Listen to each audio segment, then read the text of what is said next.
ଯାହାକି ଆପଣମାନେ ଜାଣନ୍ତି ଯାହାକି ଓଡ଼ିଶାର ଯେଉଁମାନେ ଶ୍ରମିକ ବର୍ଗ ଯାହାକି ବାହାର ଦେଶରେ ଫସି ଯାଇଛନ୍ତି ସେମାନଙ୍କୁ ଉଦ୍ଧାର କରିବା ପାଇଁ ଆମ ଓଡ଼ିଶା ସରକାର ବହୁତ ଗୁଡ଼ିଏ ପଦକ୍ଷେପ ନେଉଛି। ଯାହାକି ଆପଣ ଜାଣିଥିବେ 23 ତାରିଖକୁ ତା'ର ରେଜିଷ୍ଟ୍ରେସନ୍ ଆରମ୍ଭ ହେଉଛି, ଯାହାକି ବାଧ୍ୟତାମୂଳକ, ଯାହାକି ଆପଣମାନେ ଯେକୌଣସି ଜାଗାରେ ଥିଲେ ମଧ୍ୟ ରେଜିଷ୍ଟର, ଯେକୌଣସି ଟ୍ରେନ୍ ହେଉ ବସ୍ ଯେକୌଣସି ଜାଗାରେ ଥିଲେ ବି ଆସିଲା ବେଳକୁ ଯାହାହେଲେ ରେଜିଷ୍ଟ୍ରେସନ୍ କରିବାକୁ ବାଧ୍ୟତାମୂଳକ, ଯାହାଦ୍ୱାରା କି ଓଡ଼ିଶା ସରକାର ଜାଣିପାରିବେ କି କେତେଜଣ ରହିଲେ ଏବଂ କେତେଜଣ ଓଡ଼ିଶାରୁ ଆସିଲେ, ଯାହାକି ଦ୍ୱାରା କୋଭିଡ୍-19କୁ ପ୍ରତିରୋଧ କରାଯାଇପାରିବ। ଓକେ, ଯାହାକି ଆପଣ ଦେଖନ୍ତୁ ଏଇଗୁଡ଼ା ଅନଲାଇନ୍ ଫର୍ମ ମାଧ୍ୟମରେ ଆବେଦନ କରିପାରିବେ, ଯାହାକି ଆପଣ ସରପଞ୍ଚ ଦ୍ୱାରା ହେଉ ଯାହାକି ଅଫଲାଇନ୍ ମାଧ୍ୟମରେ କରିପାରିବେ। ଏବେ ବର୍ତ୍ତମାନ ଅନଲାଇନ୍ ମାଧ୍ୟମରେ ଯଦି କରିବାକୁ ଚାହୁଁଛନ୍ତି ତାହେଲେ ଆପଣ ଏଇ covid19.odisha.govt.in ଯାଇକି ଆପଣ ରେଜିଷ୍ଟ୍ରେସନ୍ କରିପାରିବେ। ସର୍ବପ୍ରଥମେ ଏମିତି କିଛିଟା ଓପନ୍ ହେବ, ଯାହାକି ସେ ଆପ୍ଲିକେସନ୍ରେ ଯାହାକି ଅନଲାଇନ୍ ଫର୍ମଟା ଏମିତି କିଛିଟା ଓପନ୍ ହେବ। ଓକେ, ଯାହାକି ଉପରେ ଲେଖିଥାଏ ଇଂଲିଶ, ଆପଣ ଯଦି ଇଂଲିଶ ଲାଙ୍ଗୁଏଜ୍ ଚେଞ୍ଜ କରିବା ଚାହୁଁଛନ୍ତି ଆପଣ ଏଠି ଇଂଲିଶ ଲାଙ୍ଗୁଏଜ୍ ଚେଞ୍ଜ କରିପାରିବେ। ଓକେ, ଯାହାକି ଆପଣ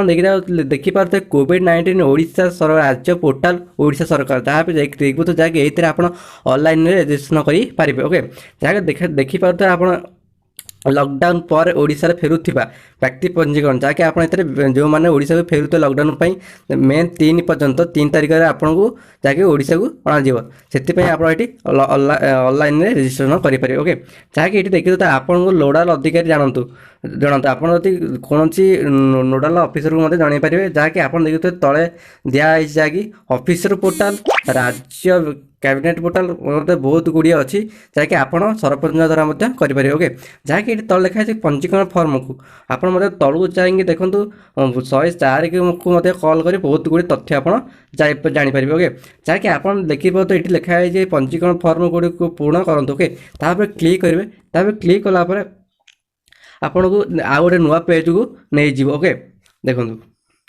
ଏଇଟା ସ୍ଲୋ ରହୁଛି, ଯାହାକି ଦେଖିପାରୁଥିବେ ଭାରତର ଅନ୍ୟ ରାଜ୍ୟରୁ ଯେକୌଣସି ଉପାୟ ବା ବିମାନ ବା ଟ୍ରେନ୍ ବା ସଡ଼କ ମାଧ୍ୟମରେ ଓଡ଼ିଶାକୁ ଫେରୁଥିଲେ ସମସ୍ତ ବ୍ୟକ୍ତି ନିମ୍ନ ଫର୍ମଗୁଡ଼ିକୁ ବାଧ୍ୟତାମୂଳକ, ଯାହାକି ଆପଣ ବାଧ୍ୟତାମୂଳକ କରିପାରିବେ। ଓକେ, ଯାହାକି ଏମିତି କିଛିଟା ଚୁକ୍ତିନାମା ଯାହାକି ଆପଣଙ୍କୁ ଦେଖିବାକୁ ପଡ଼ିବ। ଓକେ, ଯାହାକି ଆପଣ ଏଠି ତଳୁ ଲେଖା ହେଇଛି ପଞ୍ଜୀକରଣ କରନ୍ତୁ। ଓକେ, ତାପରେ କ୍ଲିକ୍ କରିବେ, ଯାହାକି ଆପଣ ଲେଖିପାରୁଥିବେ ଯଦି ଆପଣ ଚାହୁଁଛନ୍ତି ପଞ୍ଜୀକରଣ କରିବାକୁ ତାହେଲେ ହଁ ପଞ୍ଜୀକରଣ, ନଚେତ୍ ଆପଣ କୌଣସି ଫେକ୍ ଦ୍ୱାରା ପଞ୍ଜୀକରଣ କରନ୍ତୁ, ଯାହାକି ଆପଣ ଏମିତି ଫେକ୍ ଦ୍ୱାରା କଲେ ଆପଣ ମଧ୍ୟ ଆପଣଙ୍କ ଉପରେ ମଧ୍ୟ କିଛିଟା କାର୍ଯ୍ୟାନୁଷ୍ଠାନ ନିଆଯାଇପାରେ।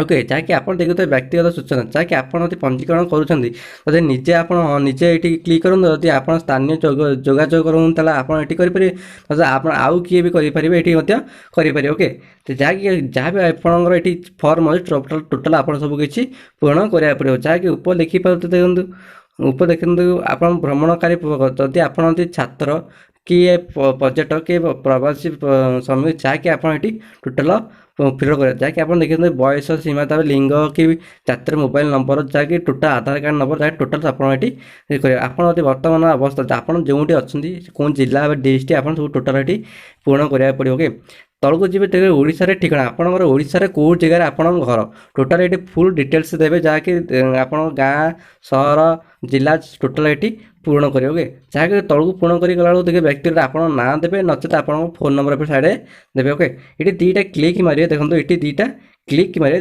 କ୍ଲିକ୍ କଲା ପରେ ଏଠି ଲାଷ୍ଟକୁ ଦେଖିବେ ସବମିଟ୍ ଉପରେ କ୍ଲିକ୍ କରିବେ, ଯାହା ଏମିତି ସବମିଟ୍ ଉପରେ କ୍ଲିକ୍ କଲେ ଯାହାକି ତାଙ୍କ ଉପରୁ ଯାହାକି ନୋଟିଫିକେସନ୍ ଯିବ, ଯାହାକି ଆପଣଙ୍କୁ ଫୋନ୍ କରିବା କୌଣସି ମାଧ୍ୟମରେ କଣ୍ଟାକ୍ଟ କରି ଆପଣଙ୍କୁ ନେଇ ଆସିପାରିବେ। ଓକେ, ଯାହାକି ଆପଣ ଜାଣିଥିବେ ମେ 3ରୁ ଆରମ୍ଭ ହେଉଛି ଏ ପ୍ରକ୍ରିୟାଟା। ଓକେ, ଯାହାକି ଆପଣମାନଙ୍କର ଯାହାକି